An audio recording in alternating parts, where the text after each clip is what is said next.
Whoa, what was that? Newcastle 2, Liverpool 2.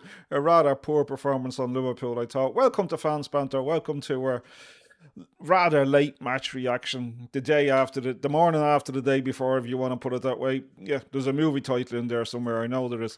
Yeah, so I watched the match on replay. Didn't get to see it live. I didn't do a match reaction last night. I said I'd let it live for a while and do it in the coldness of a Monday morning, I would imagine. I wasn't impressed with Liverpool yesterday at all. I wasn't impressed at all. The same things that we saw last season resurfaced again with Liverpool. Way too open. Way too lack of intensity, I thought. Giving the ball away, overturning the ball very easily, which led to Newcastle's first goal. Ryan Gravenberch. Just shoot. Just shoot. Just shoot at the goal. Why are you trying to put a pass across the front of the box? Just shoot, for goodness sake. And he passes it across the box. Newcastle breakaway, a couple of touches and it's in the back of the net. Listen, I'm not going to go through the whole game because you watched it. Obviously, you know what happened. Dominic Szoboszlai. Cody Gakpo scored a great goal to get us back into it. Dominic Szoboszlai emphatically put away a penalty in injury time. Fantastic penalty from Dominic Szoboszlai. But overall, really poor from Liverpool. Kerkez, for the first 20 minutes, was ripped a new one by Alana, to be quite honest with you. Frimpong was Frimpong. Jeremy Jacquet was okay, passed the ball, stepped up a little bit into midfield, passed the ball quite well. A few misplaced passes, but wasn't great. Rio Ngamoa out on the right. He's a fish out of the water. It's not going to work out there for Rio Ngamoa. I had hoped that Victor Munoz would start the game and that Rio Ngamoa would start the game on the bench with Cody Gakpo out on the left. That's what I sort of predicted in my pre-game video. And I think when Victor Munoz came on, he showed why I would have hoped that he did start the game against Newcastle. He's much quicker than Rio Ngamoa.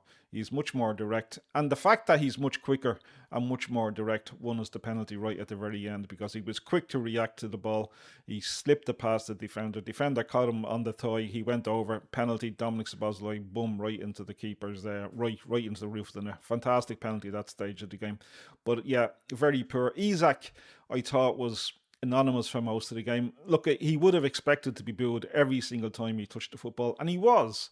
But I think his overall contribution to the game was pretty poor. Now, the guy I'm actually going to pick on is Florian Wirtz. Was at 116 million quid, ripped off after, I think it was the 63rd minute or something like that. He was ripped off, and I'm going to tell you now, Florian Wirtz is not going to make it at Liverpool. He will be sold next summer for a loss. Without a shadow of a doubt. He doesn't have the mentality for the Premiership. He doesn't have the physicality, and he doesn't have the speed of thought. It's okay doing what Florian Wirtz does in the Bundesliga, but the Premiership is a completely and totally different beast. It's an animal of a different description, and Florian Wirtz is playing football like he's still in the Bundesliga, and I don't think he's going to improve too much. And I think, as I just said, come next summer, Florian Wirtz will be sold from Liverpool for a huge loss. He will go somewhere where he's more comfortable playing football because it's not going to be in the Premiership. But yeah, very poor performance. A lot has been made of Iriola's footballing style. I don't know what Liverpool were trying to do yesterday. I didn't see any sort of plan. Not that I noticed, and anyway, Liverpool just seemed to be reacting to what was going on the pitch at the time it was going on, where it's 8 o'clock and it's 8:30 in the morning. Give me a break. It's a Monday morning. No real trying to force Liverpool's plan on top of Newcastle. They just seem to be reacting to what was going on the pitch, reacting to what Newcastle were doing, which is kind of poor, I thought. Much has been made of Iriola and how he plays football, and I didn't really see anything to excite me yesterday, I have to say. He's had the players now for a couple of weeks. And I did mention in pre-season that I didn't think the mentality of the Liverpool players were up to scratch, to be quite honest with you. And I would have liked to have saw against Leeds and against Leeds and Como, sorry, the 15 that he, or the 11 that he intended to start with against Newcastle. We didn't really see that.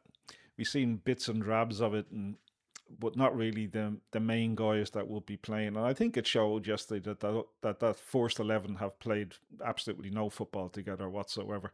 And it looks that way at certain times in the game. They didn't really know how to interact with one another. Anyway, overall, I thought it was really poor. And I just wonder, was Slot the actual problem last year, to be quite honest with you? Because I didn't see a hell of a lot of improvement or any improvement at all in Liverpool's performance than what we watched all of last season. As a matter of fact, what we watched last season was on show again yesterday against Newcastle. I think Iriola has a bigger job on his hands, maybe than he even thought, to be quite honest with you. But look, it's the first game of the season, but we can't be negative. We have to be positive. We can't be ragging on the manager. We can't be ragging on the players. I don't know why we can't, because Slot got a rough ride last season, I have to tell you. And anyway, look, that's just a really quick match reaction video to what was, I thought, a really poor performance from Liverpool. And they were lucky. They were lucky to get away with a 2-2 draw. It probably should have been 3-1 or 4-1 before Liverpool got the penalty right at the very end. So Liverpool really lucky yesterday. They were lucky to save their unbeaten run in the opening games of the Premiership. I think it's 13 seasons now where Liverpool haven't lost an opening game in the Premiership. And I think it's 20 times or some 19 or 20 times or games that Newcastle have failed to beat Liverpool in the Premiership, and a 2-2 draw sort of flatters Liverpool a little bit. I thought Newcastle yesterday were the much better team. They had much more of a game plan. I mean, it was a simple game plan, but they still had a game plan where Liverpool looked like they didn't have anything game plan laid out on how they were going to approach Newcastle. But look, it's the first game of the season. Liverpool get off to a draw. It was always going to be a tough day at Newcastle, but this is a Newcastle team that's lost a lot of their players. Anthony Gordon, Tonali, Bruno G. I'm sure there's somebody else that they've lost. Dan Burn wasn't on the pitch, so yeah, a lot of their starting 11 from last season weren't even there. So on paper, Liverpool should have won yesterday, but they didn't, and they were lucky to get away with a draw. Anyway, that's it. Just a really quick one from us today, and that's fans banter.